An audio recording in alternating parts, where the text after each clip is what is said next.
Je voudrais que nous puissions nous réjouir autour de la parole. Ce matin, je voudrais que nous puissions crever l'abcès. Il n'y a pas d'autre mot ce matin. Vous savez, vendredi, j'étais là, quand Tounette prêchait la parole de Dieu, et je sentais qu'il y avait parmi nous une fatigue spirituelle. Et cela, je vous avoue, me faisait souffrir dans mon cœur. Seigneur, qu'est-ce qui se passe? Avec tant d'années de vie chrétienne, tant de messages, des bons prédicateurs qui passent derrière l'estrade, prêcher l'évangile, les meilleurs. Et comment se fait-il, Seigneur, que nous en sommes encore aujourd'hui comme cela? Alors, je vous avoue, j'ai cherché la face de Dieu pour que Dieu me parle, pour qu'il me donne une direction pour ce matin. Et pas plus loin que ce matin où Dieu m'a fait ressentir un peu quelle est la cause, ou l'handicap, je dirais, qui nous empêche de marcher avec Dieu. Alors ce matin, j'aurais pu vous apporter un message que vous aimeriez entendre, avec les meilleurs, les plus beaux textes, avec nos sources de grâce. Mais est-ce que cela arrangerait les choses? C'est vrai.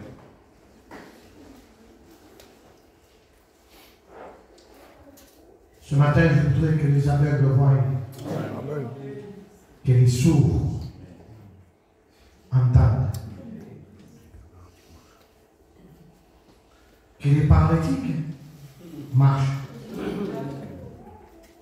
et les morts, parce qu'il y en a. Au milieu de nous, il y a des morts. Je m'excuse s'il y en a qui portent le deuil, mais il y a des morts spirituellement, qui sont décomposés depuis longtemps. Ça.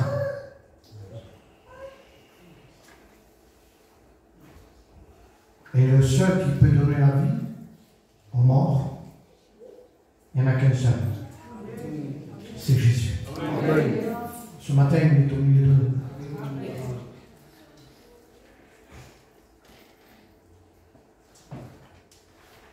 Alors ce matin, je voudrais vous parler de la vie chrétienne. Parce qu'il semblerait qu'avec le temps, il semblerait que on s'éloigne de la vie chrétienne normale.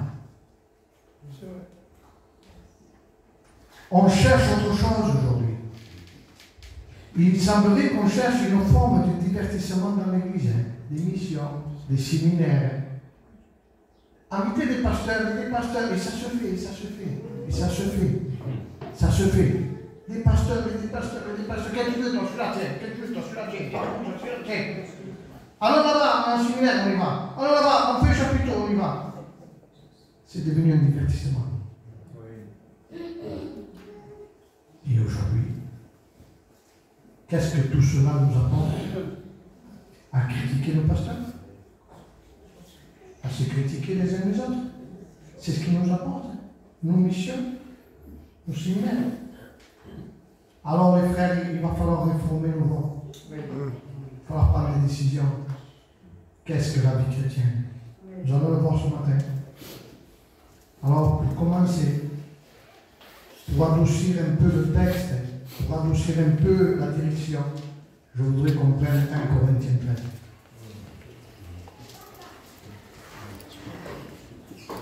Quand je parlerai les langues des hommes et des anges, si je n'ai pas l'amour, je ne suis qu'un érème qui résonne, une cymbale qui qui retentit. Verset 2. Et quand j'aurai le don de prophétie, la science de tous les mystères, la connaissance, quand j'aurai même tout, de la foi jusqu'à transporter les montagnes, si je n'ai pas l'amour, je ne suis rien. Et quand je distribuerai tous mes biens, c'est pas mal les frères, pour la nourriture des pauvres, quand je livrerai même mon corps pour être brûlé, si je n'ai pas l'amour, cela ne me sert à rien. L'amour, verset 4, l'amour est patient, que c'est beau. L'amour est patient. Elle est pleine de bonté. L'amour n'est point envieux. L'amour ne se vante point. Elle ne s'enfle point d'orgueil. Elle ne fait rien de malhonnête. Elle ne cherche point son intérêt. Elle ne s'irrite point. Elle ne soupçonne point le mal. C'est pas mal, on peut s'arrêter. Hein? Oui, l'amour.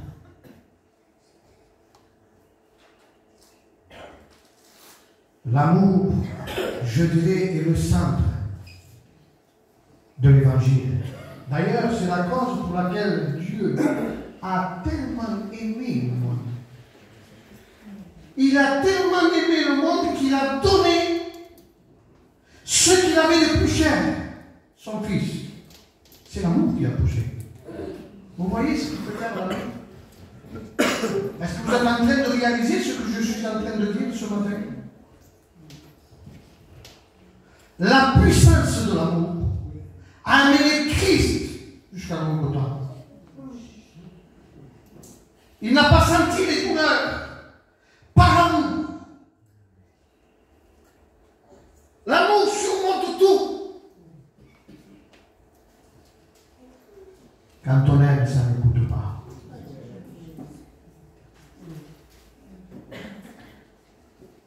C'est ça la vie chrétienne. Quand on part d'un bon pas, les réunions ne coûtent pas. Quand c'est le moment de la prière, ça ne doit pas agresser. Parce qu'on le fait par amour.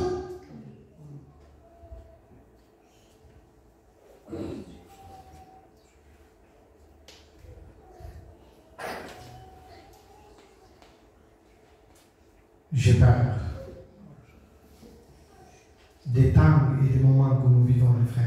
Je disais à Abraham partait ce matin, il est venu me voir. Et je disais à Abraham, l'été approche.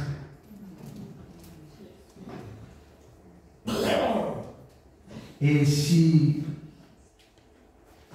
on laisse faire, on va laisser les plumes.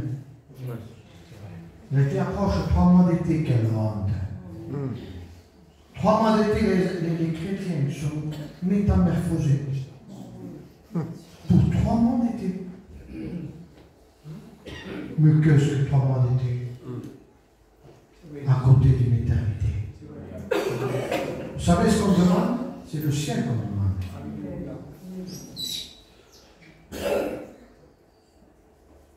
C'est entrer au ciel.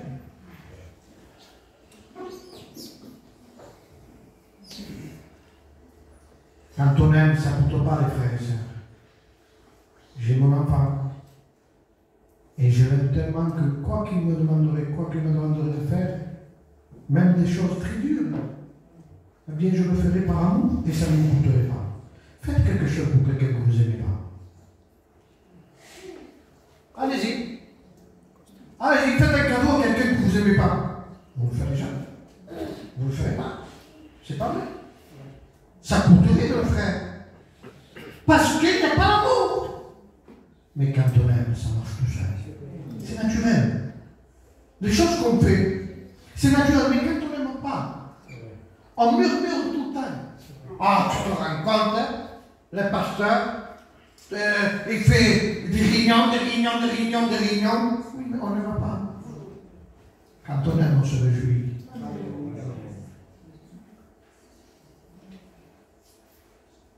Quand on aime un frère, et même s'il nous fait du mal, les frères,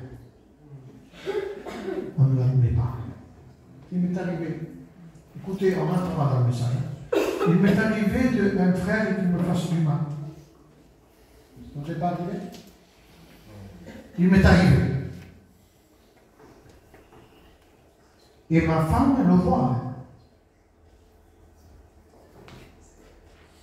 Il me dit, t'as vu? Je dis quoi? Ce qu'il a fait. Je dis, non, il n'a rien fait. Pourquoi? Parce que je ne veux pas l'admettre. Vous comprenez? L'amour supporte tout. L'amour est patiente. Alors je voudrais vous dire ce soir, ce matin, pardon, aimons-nous les uns les autres. Aimons Jésus. Aimons la parole. Même si parfois elle est dure, laissez-nous reprendre par la parole. Ne cherchons pas des beaux messages qui vont dans notre sens, qui prend notre morphologie, un message qui ne dérange pas. Non, non, laissons faire Jésus. Il est bon Jésus. Il sait parler Jésus. Alors je voudrais faire une lecture avec vous qui est très importante de nos jours. C'est dans Ézéchiel. Ézéchiel chapitre 14 et le verset 1er, il dira comme ceci: quelques-uns des anciens d'Israël viendront auprès de moi et s'assiront devant moi, un peu comme vous. Ézéchiel dit, quelques-uns des anciens d'Israël, donc les chrétiens, les juifs, viendront auprès de moi, s'attendant sûrement à une parole de Dieu. Parce que, vous savez, ils sont venus voir Ézéchiel parce qu'Ézéchiel n'était pas n'importe qui. Ézéchiel était quelqu'un qui se tenait sur la hauteur. Un homme qui avait de la communion. Ézéchiel, c'est celui qui est la sentinelle du peuple. Ézéchiel, c'était l'homme qui avait une bonne vision. Parce que quelqu'un qui se tient dans la communion, dans la hauteur, il a une bonne vision. Et si nous voulons les conseils de quelqu'un, eh bien, nous n'allons pas voir quelqu'un de charnel, qui ne se tient pas dans la hauteur. Nous allons aller voir l'homme de Dieu qui se tient dans la hauteur, qui a une bonne vision, donne-moi un conseil pour qu'il voit bien. Eh bien, c'est ce qu'ils ont fait, eux. Ils sont allés voir Ézéchiel, s'attendant à une parole de Dieu. Et Ézéchiel dit, la parole de l'Éternel lui a adressé ces mots. Fils de l'homme, lui dit, ces gens-là portent des idoles dans leur cœur et ils attachent leur regard sur ceux qui les a fait tomber dans l'iniquité. Me laisserai-je, il dit, consulter par eux?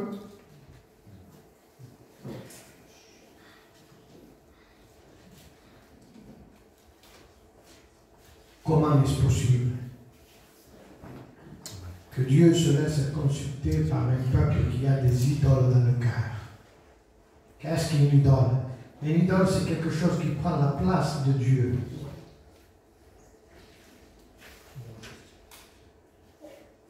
Une idole, c'est un obstacle qui met une séparation, une barrière entre nous et Dieu. On a beau à prier, formuler les plus belles prières qu'on puisse faire.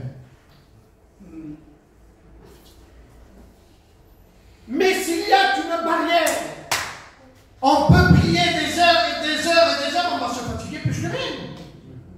Comment se fait-il que Dieu ne répond pas? Qu'est-ce qu'il se passe? C'est ça qu'il faut faire.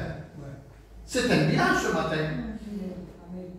Ce n'est pas parce que dans une réunion il y a des bruits que tout va bien. Hein? C'est lui qui sonne le cœur. Et ce matin, il sonne le cœur. Voilà d'où vient l'handicap. C'est que nous avons un cœur partagé. Ce matin, Dieu nous appelle à faire des choix. Le monde, avec le poison qu'il y a dedans, au Jésus, l'antidote contre le poison du péché. Ce matin, nous avons besoin de chrétiens, de chrétiennes qui prennent des décisions fermes. Pas des demi-décisions. Il y a trop longtemps qu'il y a ces idoles dans nos cœurs. Il y a trop longtemps qu'ils sont là et qu'on essaye de faire avec. Et ça coûte marcher avec Dieu. On se réjouit dans les réunions d'évangélisation. Jésus t'aime, Jésus guérit. Repars-toi. On se réjouit, on se réjouit, on se réjouit. Pas normal. Qu'un pécheur se réjouisse de l'évangélisation, c'est tout à fait normal. Il demande pardon, le sang de Jésus le purifie et il commence à marcher avec Dieu. Les choses anciennes sont passées, finies. Toutes choses sont devenues nouvelles et on marche à nouveau tout début. Comment se fait-il qu'on est toujours derrière la croix?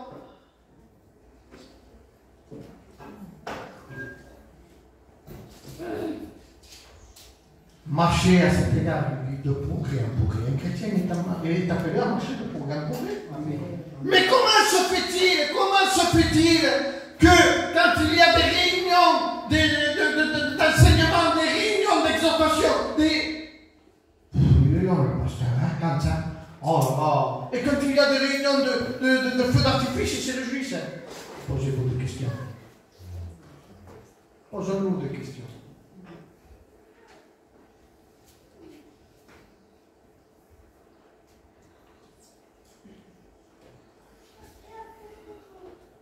Il dit,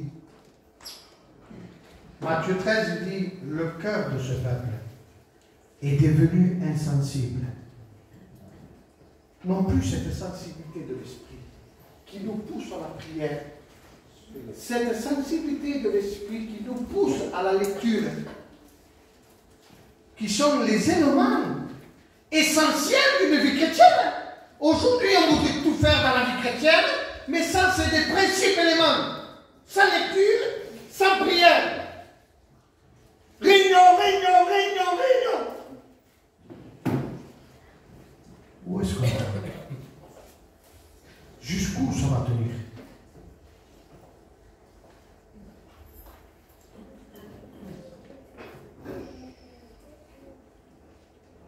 Il dit, le cœur de ce peuple est devenu insensible.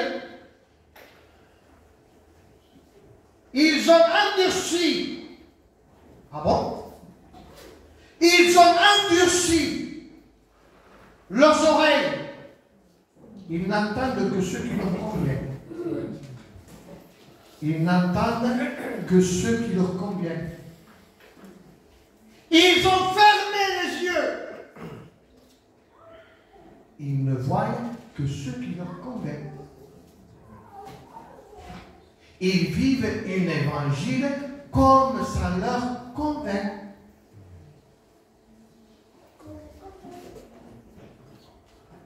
Pourquoi ils ont fait ça? Pourquoi, dis-moi-le? De peur. De peur. Qu'ils ne voient et qu'ils n'entendent de leurs oreilles que je le guérisse et qu'ils ne se convertissent. Ah bon? Ils ne veulent pas se convertir. Parce que quand quelqu'un est converti, écoutez-moi bien ce matin, s'il vous plaît, je ne veux pas être votre ami, je veux être votre pasteur. Un ami et un pasteur, ce sont deux choses différentes. Un aveugle peut-il conduire un aveugle? Alors ce matin, je vais être cette sentinelle qui se tient sur la hauteur, qui voit le danger arriver de loin et qui avertit le peuple. Amen. Ne veulent pas se convertir. Parce qu'ils ont des idoles dans leur cœur. Si je me convertis, je ne pourrai plus aller à tel endroit. Je ne pourrai plus faire ceci ou cela. Il faudra que je me débarrasse de cela. Alors que Dieu nous dit que celui qui veut me suivre, renonce La vie chrétienne est une vie de renoncement, les frères. La vie chrétienne, c'est une vie de renoncement. À quoi? Renoncer à quoi? À toi-même. À tes désirs charnels. À tes anciennes passions. À ton ancienne nature. À ton ancien vocabulaire. À ton ancien regard. C'est ça la vie chrétienne. Que celui qui veut me suivre, il dit, renonce à lui-même. Parce que le plus grand ennemi qu'il puisse y avoir, ce n'est pas le diable, hein. Il a été vaincu il y a 2000 ans. C'est toi-même.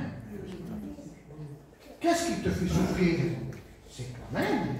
Tes désirs charnels. Alors comment le faire mourir? On dira, je traite durement mon corps, assujetti dans la prière, dans la lecture, dans la consacration avec Dieu, afin de ne point pécher contre lui. Nous le laissons pas faire ce qu'il veut. La chair a des désirs contraires à ceux de l'esprit, et quand quelqu'un marche par la chair, eh bien les désirs de la chair sont là, les passions charnelles sont là.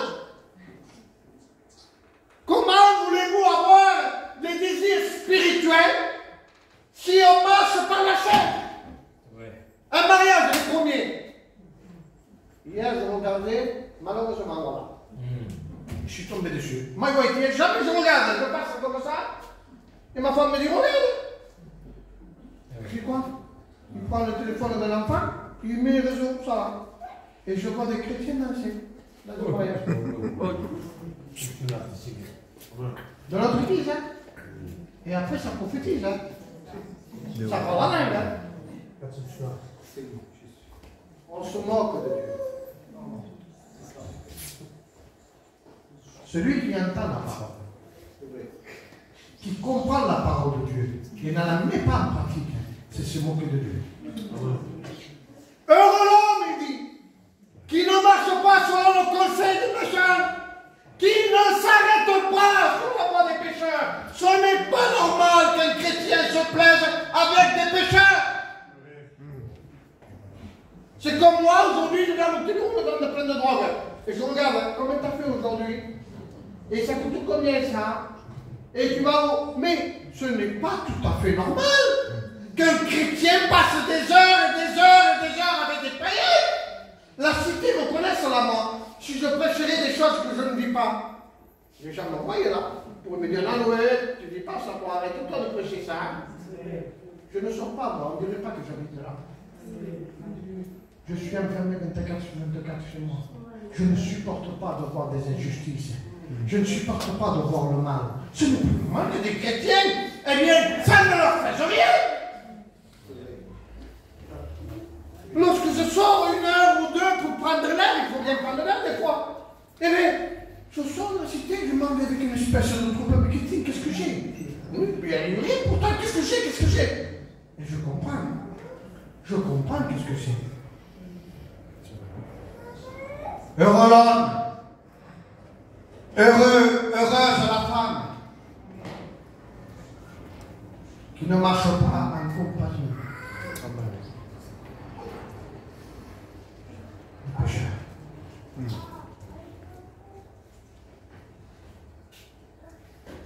Et qui ne s'assied pas au bas de qui? Des moqueurs. Les moqueurs sont ceux qui entendent l'évangile, font profession avec la tête de dire oui, mais qui ne le font pas. C'est se moquer de Dieu.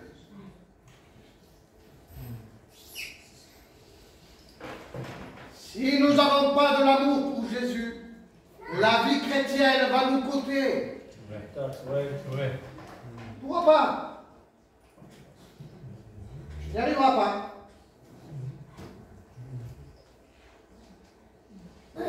Il faut aimer Jésus. Bon, sinon, la vie chrétienne, vous savez ce que ça va être?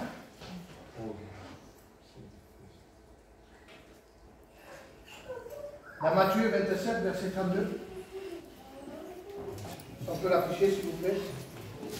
Regardez ce que va être la vie chrétienne. Regardez, hein, si on n'a pas l'amour. Hein.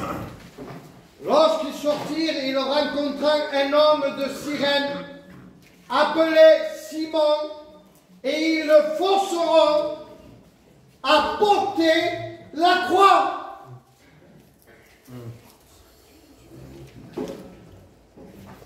La vie chrétienne, ça coûte. Ça va devenir forcé. Une vie chrétienne forcée, on prie de force, on lit de force, on va à l'église de force. Pendant qu'ils amenaient Jésus à la crucifixion, ils rencontrent un homme qui s'appelle Simon. Ils prennent la croix de Jésus et ils le forcent à porter la croix. Il le faisait, il la portait. Forcé. Une vie chrétienne forcée, ça ne tient pas.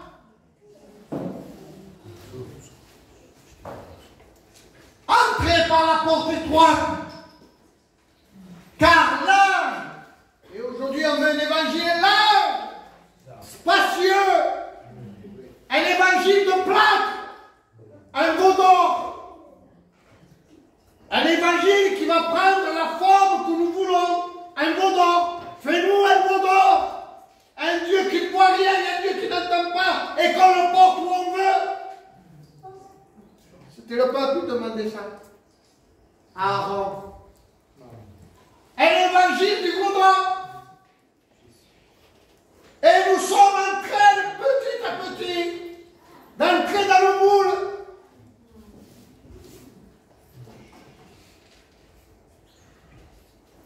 On peut avoir la plus belle église, le plus beau carrelage.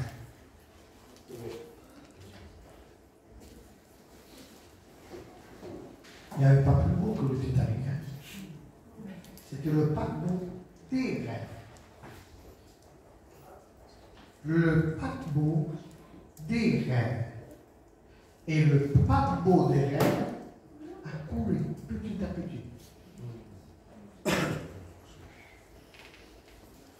Si on ne reprend pas notre vie, si on ne s'examine pas ce matin, si on ne rentre pas en nous-mêmes, nous allons forcer toute la vie. Voilà pourquoi il y a des jeunes, des moins jeunes, des vieillards qui traînent. Ah, nous t'es cru ce matin. Oui, mais aujourd'hui, c'est comme ça qu'on doit prêcher. On ne prêche pas pour se faire des amis. On ne prêche pas pour rentrer un local. Vous comprenez? On ne prêche pas pour être aimé du peuple. On prêche l'évangile tel qu'il est. Un chrétien doit haïr la justice. Non, non, ce n'est pas juste ce que tu fais. Ce n'est pas honnête. Un chrétien doit être transparent, limpide. On doit voir à travers. C'est ça un chrétien. Mais c'est quoi aujourd'hui? Qu'est-ce qui se passe? On dirait le carnaval. Tout le monde se déguise aujourd'hui. Qu'est-ce que c'est cette vie chrétienne? Et après on se demande comment se fait-il que je suis dans un désert? 40 ans dans le désert! Comment se fait-il que c'est sec, c'est aride? Je ne sens plus rien! Le peuple dit, murmura contre Moïse. Oh, on préférait l'Égypte, on était près des pots de viande en Égypte. Il y avait des bonnes choses quand même. Ce qu'il se passe aujourd'hui, c'est ce qu'il se passe à cause de l'incrédulité. Il faut faire un choix. L'Église de Dieu, je sais que le message dérange. Je sais que le message, eh bien, pointe le doigt où il y a la plaie. Ça s'infecte. Tu sens que tu es en train de t'éloigner de la prière, de la communion, tu sens que tu es en train de t'éloigner des frères, tu sens que tu es en train de t'éloigner petit à petit, tu vas finir dans le monde. Et j'ai un goût à te caresser dans le sens du poil, en t'amenant moi le pasteur au monde. En t'amenant de belles messages. Te faire endormir avec des beaux messages. Et je t'amène au monde, ne m'avise pas. On m'a dit reste comme tu es, ça suffit. Non, sois présente dans l'église. Mais qu'est-ce que c'est cet évangile? Oh, c'est pas l'évangile ça. L'évangile, c'est mettre en pratique la parole. Amen. C'est oublié. Vous imaginez si Noé, écoutez-moi bien ce matin. Je veux prendre mon temps. Amen. Vous imaginez si Noé, Dieu lui aurait parlé et que Noé n'aurait pas mis en pratique la parole?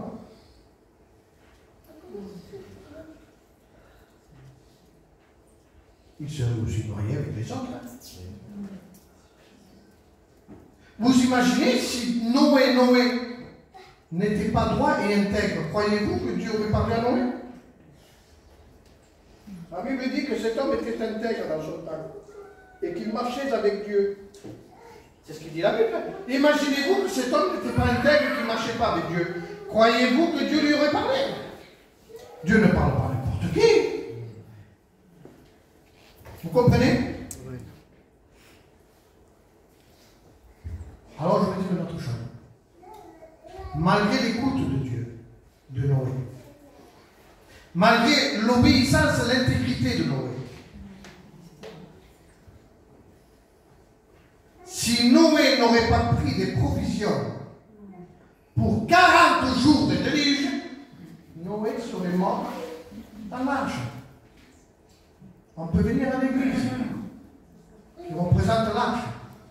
Mais si on n'a pas de provisions, de la nourriture, on va périr dans l'église.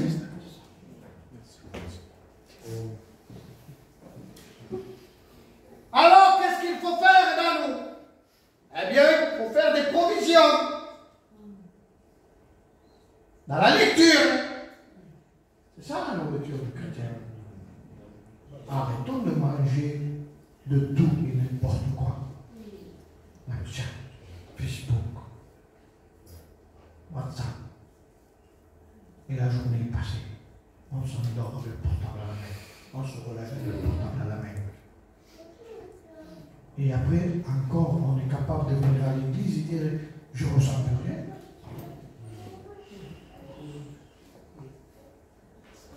C'est dur de marcher avec Dieu quand on ne ressent plus rien.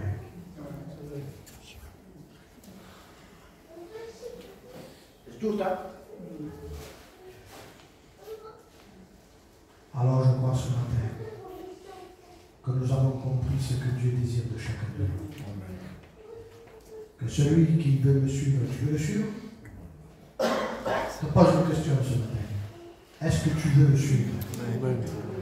Que celui qui veut me suivre se charge chaque jour, non pas de temps en temps, comme tu veux toi. Non, comme il veut lui. Se charge tout le jour de sa foi. Qu'il renonce à lui-même.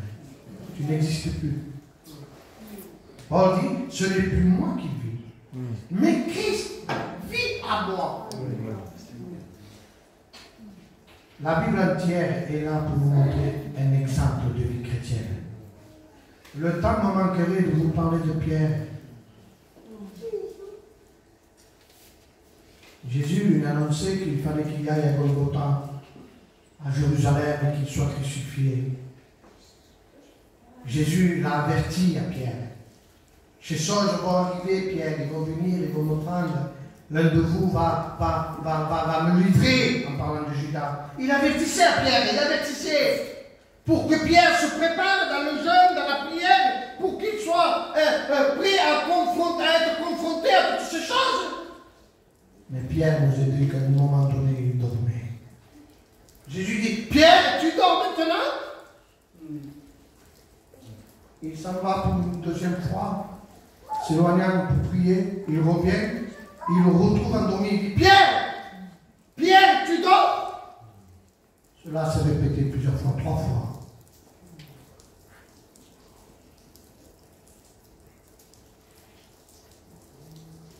Et le problème est arrivé.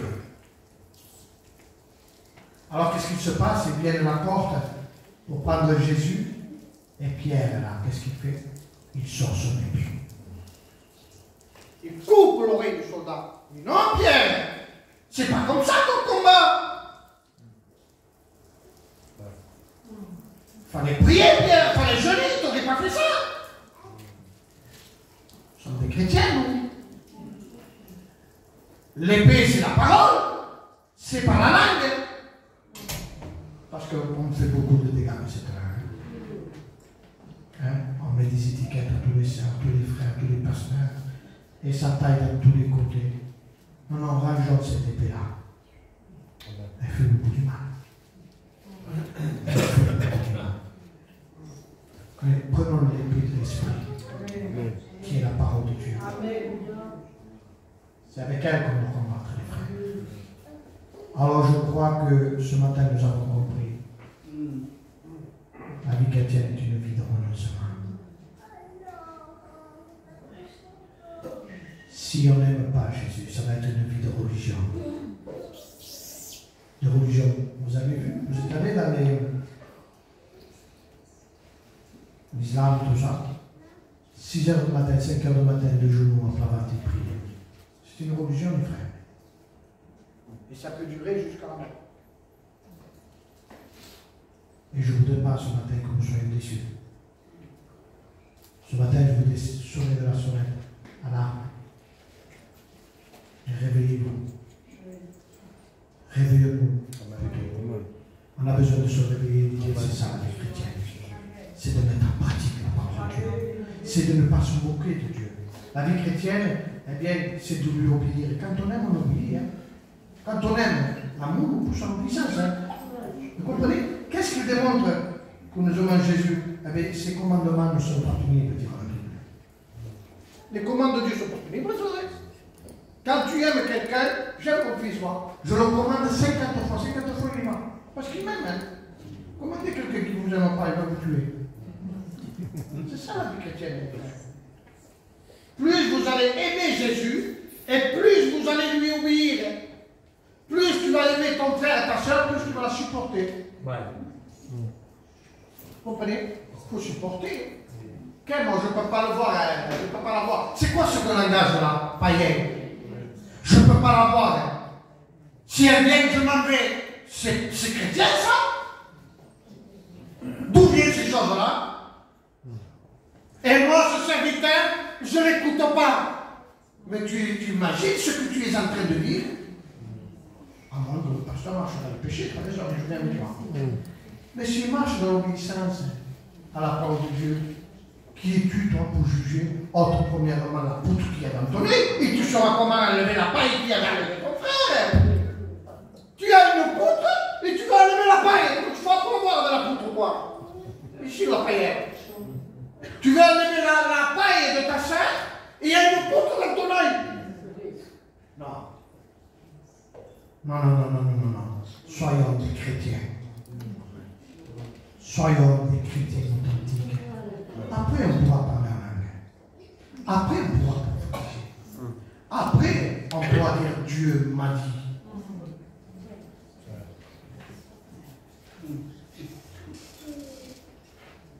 Si mon peuple dit sur lequel est invoqué mon nom. Si mon peuple sur lequel est invoqué mon nom. Pas n'importe quoi, les frères. Les sœurs, c'est pas n'importe quoi d'invoquer le nom de Dieu. L'être éternel. Sa présence remplit l'univers. De fond en comble. L'être saint. Si le peuple sur lequel est invoqué mon nom s'humilie,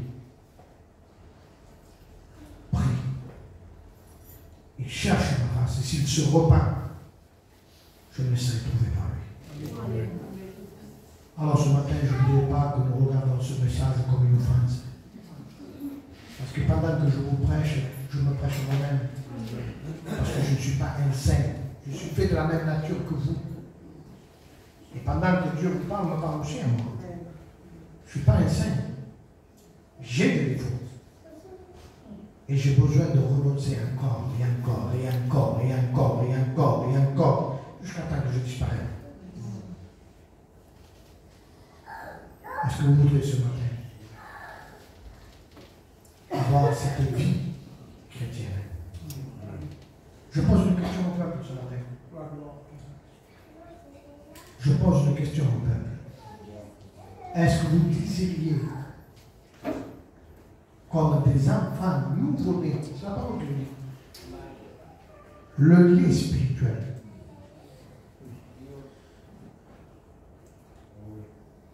Est-ce que vous désiriez que Dieu entende vos prières, qu'il exauce vos prières?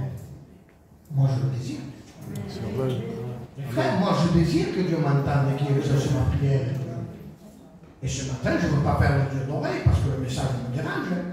Non, au contraire, je veux rectifier ce qu'il y a à rectifier dans ma vie. Amen. Je veux m'examiner pour voir ce qui met une barrière entre moi et lui, ce qui met une séparation. Ce matin, je veux dire, je veux tenir mon corps assujetti. Je ne veux pas continuer une vie chrétienne médiocre. Je veux ressentir l'onction de Dieu. Je veux que Dieu me parle. Je veux que Dieu m'avertisse comme il avertit Noé du danger. Quand un chrétien marche avec Dieu, eh bien Dieu l'avertit du danger qui arrive. Comment tu veux être averti d'un danger qui va t'atteindre sans être avec Dieu? Il y a un danger terrible qui va là, il y a bébé dans le danger. Si tu marches avec Dieu, Dieu va te dire, là, toi tu ne le vois pas, mais moi d'en haut je le vois, il y a un danger qui arrive, fais attention, prie, oui. Comme il est à l'écoute, comme il est sensible à l'esprit, il va faire son devoir et il va pouvoir passer le problème.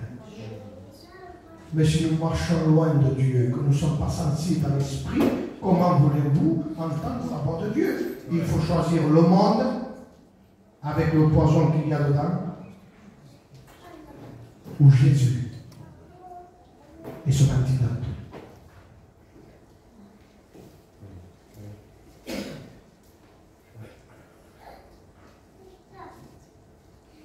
Le monde,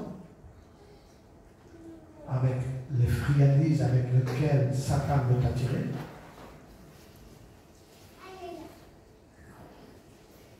ou Jésus.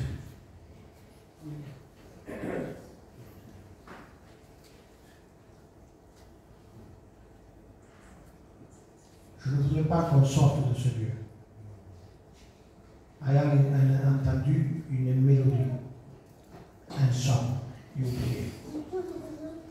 Je voudrais qu'on sorte de ce lieu convaincu, avec des décisions fermes, et de dire aujourd'hui, je m'engage. Je m'engage à saisir ta parole, à la mettre en pratique et partir d'un pas nouveau. Il y a la solution. Je ne vous laisse pas dans un clos et ne plus sortir. Je vous donne une solution. Celui qui s'humilie, qui se repent, qui demande pardon, part d'un pas nouveau, à compter d'aujourd'hui. Et Seigneur, je veux me conserver pur pour être un vase de ton œuvre, d'un usage de ton œuvre. Il y a la solution. Les frères, il y a la solution. On part d'un pas nouveau ensemble. Amen. Qui veut partir d'un pas nouveau ce matin? Amen. Moi, je le veux. Amen. Alors ce matin, on prend un engagement de dire, je pars d'un pas nouveau. Amen. Je demande pardon. Le sang de Jésus va me purifier, va me pardonner. Et à compter d'aujourd'hui, Satan ne m'aura plus. Avec ses friandises.